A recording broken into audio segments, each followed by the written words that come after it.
who is at Camp Fallujah in Iraq. Hi, Bill.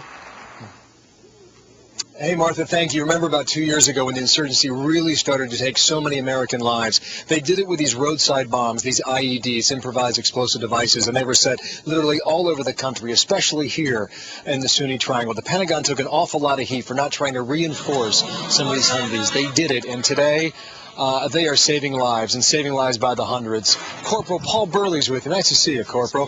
This is a Humvee, considered an up-armored Humvee is the official term in the U.S. military. What's so special about this? Because it is one sturdy vehicle. It's like you said, a few years ago when the war was first kicking off, the IED threat, we had vehicles with just canvas doors or L-shaped armor, where the armor, if you could imagine, went down like that. Here we have full ballistic glass.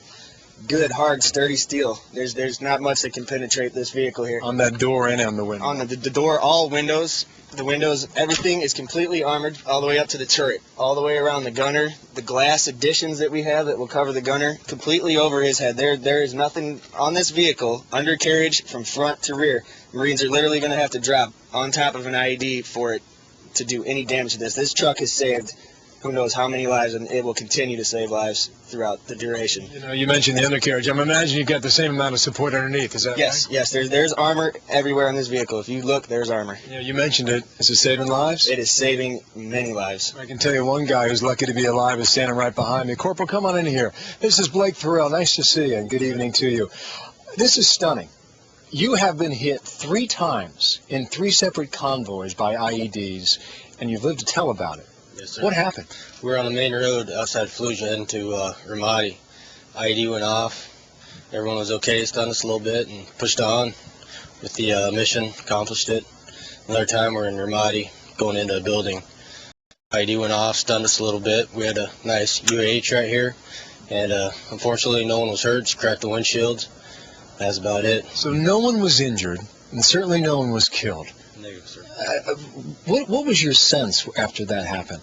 What was your feeling? Did you just think, man, I just escaped death out here? Yes, sir. Exactly. That's what all of us thought in the truck. I think you got to get on hands and knees and give this baby a kiss or something. Because yes, you may owe your life to this. Yes, sir.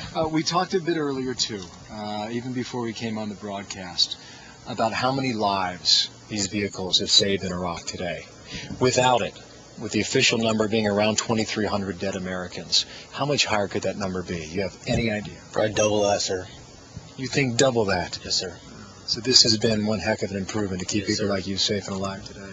DOD and American people are doing a terrific job getting us these Humvees, and so we can get the mission accomplished and get the U.S. military out here. Oh, it's nice to see you, okay? Thanks for sharing your story. What is really interesting, too, is we talk to so many Marines and soldiers around this base. There are so many guys like him who have a similar experience, where they have been involved in an IED, and they live to tell about it. Not only live, but they weren't injured as well.